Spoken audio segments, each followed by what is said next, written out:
వైఎస్ఆర్సీపీకి చెందిన ఆర్ఏ శ్యామల మాట్లాడుతూ ఏదైతే ఇటీవల మహానాడులో లోకేష్ గారు ఏదైతే మహిళలకి 33% రిజర్వేషను తెలుగుదేశం పార్టీ రాబోయే ఎన్నికలు అమలు చేస్తుందని చెప్పారో దానికి సంబంధించి మాట్లాడుతూ మీరు అమలు చేయాలేమో మా జగన్మోహన్ రెడ్డి అన్నగారు ఆల్రెడీ అమలు చేశారని చెప్పి చెబుతుంది.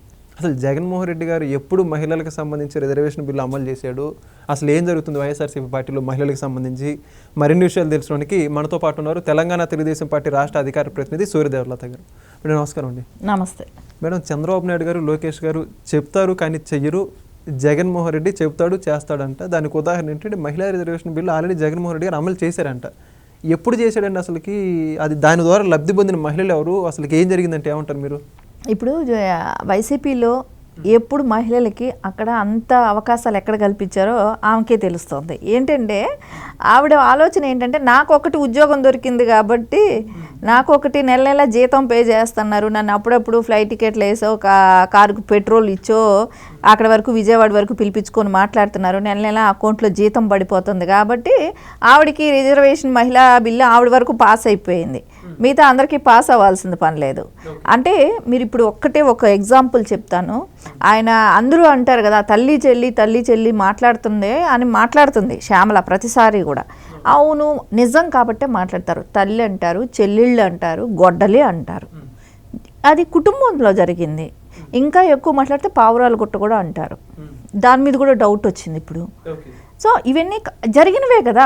అది ఎవరో బయట వాళ్ళకి జరిగింది అనుకోండి, దాని గురించి పట్టించుకోరు.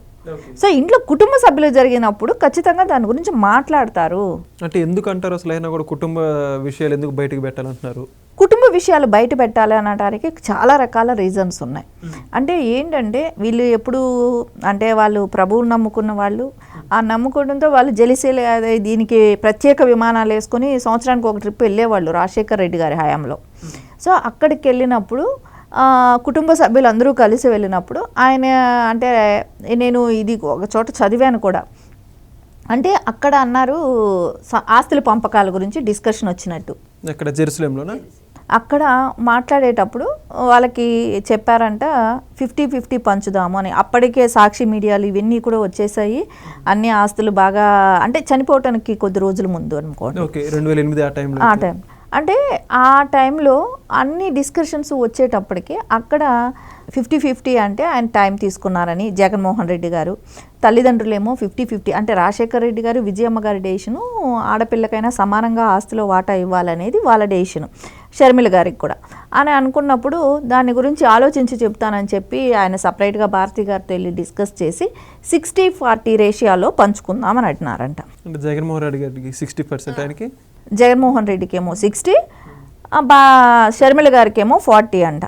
ఆ రేషియోలో పంచుకుందామనేది ఒక డిస్కషన్ వచ్చిందంట. సరే దానికి కూడా ఒప్పుకున్నారంట. ఒప్పుకొని డీడ్ రాశారంట.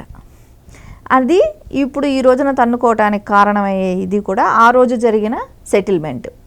సరే ఇంత ఇవన్నీ జరుగుతున్నప్పుడు యాక్చువల్లీ ఆయన అనేది 50-50 అనే రేషియో ఎందుకంటే 4 పిల్లలు కాబట్టి, ఆ 4 పిల్లలు అంటే ఇద్దరు పిల్లలు ఉన్నారు. షర్మిల గారికి 2 పిల్లలు, జగన్ గారికి 2 పిల్లలు.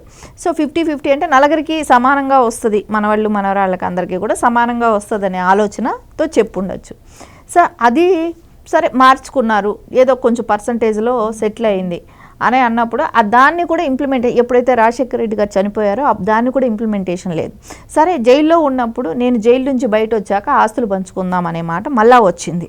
సో ఇవన్నీ జగనన్న వదిలిన బాణం అని చెప్పేసి ప్రజల్లోకి వదిలేరు షర్మిల గారిని. సో ఆవిడ నమ్మింది, అందరూ నమ్మినట్టే ఆవిడ నమ్ముతారు కదా. కుటుంబ సభ్యుల్లో ఒక బ్రదరు మాట అనేది ఖచ్చితంగా నమ్ముతారు.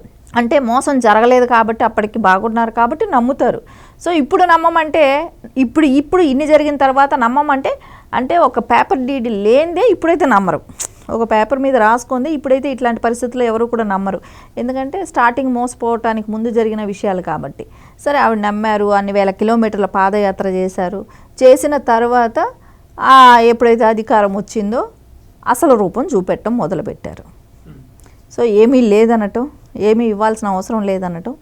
సరే అట్లీస్ట్ ఎంపీ సీట్ అయినా వస్తుంది అనుకుంటే అది కూడా ఇవ్వకూడదనే ఒక డెసిషన్. అంటే వివేకానంద గారు ఎంపీ సీట్ అయినా ఇప్పిస్తే బాగుంటుంది అనే ఆలోచనతో ఆయన ప్రయత్నించడం, ఇవన్నీ కూడా ఇవ్వటానికి అవకాశం లేదని ఆయన అలా సపోర్ట్ చేస్తున్నారు. రేపు ఏమైనా షర్మిల గారితోనే పార్టీ పెట్టిస్తారేమో అనే దాంతో ఆయన్ని అడ్డం లేకుండా చేయాలనటం, ఇవన్నీ ఒక రాజకీయం కోసం, ఆస్తుల కోసం ఇలాంటివి జరిగాయనేది అందరికీ తెలుసు.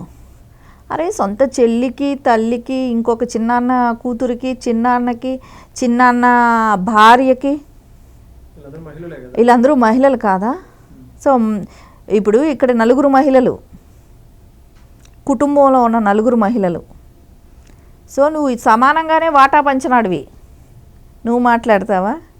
అసలు తెలుగుదేశం పార్టీ పుట్టిందే మహిళలకి ఎప్పుడూ న్యాయం జరుగుతోంది. But from the beginning NTR గారు పెట్టే ముందు ఇంట్లో నుంచి బయట వచ్చేటప్పటికే ఆయన మహిళలకి సమానంగా ఆస్తి ఆ వాటా పంచి ఇచ్చి వచ్చిన పార్టీ ఇది.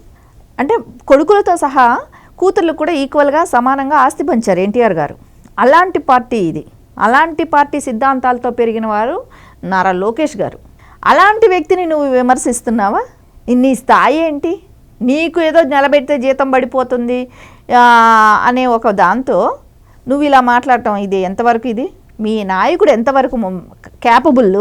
మీ నాయకుని గురించి నువ్వు ఒత్తాసు తీసుకోవటానికి నువ్వేం మాట్లాడొచ్చు? బరాబర్ అంటాం, మహిళల ద్రోహి అంటాం, గొడ్డల పార్టీ అంటాం, ఇంకా ఎక్కువైతే పావురాల గుట్ట అంటాం. ఇవన్నీ అంటాం, చెయ్యనివి కాదు కదా, జరిగిన విషయాలే కదా ఇవన్నీ. అరే ఈ రోజును మీరు వెళ్ళి బయట వెళ్ళి ప్రజలను అడగండి.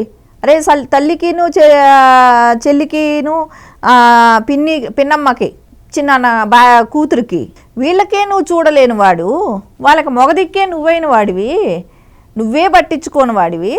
నువ్వు ఊర్లో ఉన్న అందరికీ నేను చూస్తున్నాను అని అంటే ఎవడు నమ్ముతున్నాడు?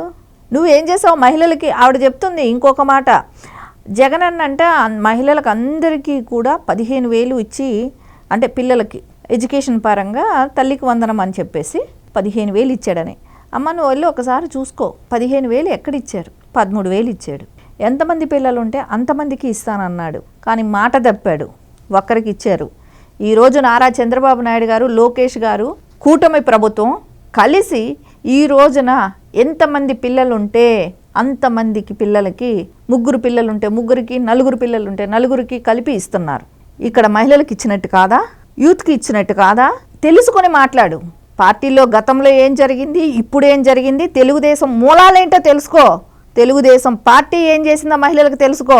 నారా చంద్రబాబు నాయుడు గారు అవకాశాలు, మహిళలకి ఆర్థిక స్వేచ్ఛ కోసం అవకాశాలు ఉండాలని చెప్పి డ్వాక్రా మహిళ పావలా వడ్డీ రుణాలు తిప్పించారు. చదువుకోవాలని నీకు తెలియకపోతే కనుక్కో. నువ్వు పుట్టుండవేమో అప్పటికి, ఒకవేళ మీ అమ్మ ఉంటారో, మీ చుట్టాలు ఉంటారో, మీ ఫ్రెండ్స్ ఉంటారో, లేకుంటే తెలుగుదేశం పార్టీ ఎలా స్థాపించింది, అప్పటి నుంచి ఇప్పటికి చేసిన సంస్కరణలు ఏమిటి తెలుసుకొని మాట్లాడు.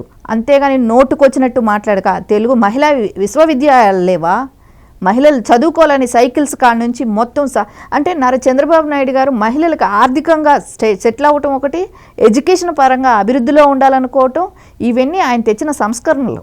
అయితే మొట్టమొదటి మహిళల కోసం విశ్వవిద్యాలయం పెట్టింది కూడా అన్నగారే కదా, పద్మావతి మహిళా యూనివర్సిటీ. సో అవన్నీ తెలుసుకొని మాట్లాడు. జగన్మోహన్ రెడ్డి ఏం చేశాడు? మహిళల పుస్తులు దించాడు.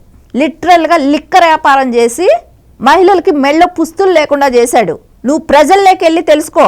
లిక్కర్లో ఎన్ని రకాల మందుల్లో ఎంత కల్తీ చేయాలో, మహిళల పుస్తుల మీద బంగ్లాలు కట్టుకొని బతుకుతున్న వాళ్ళు మీరు. అలాంటి వాళ్ళు మీరు మాట్లాడతారా?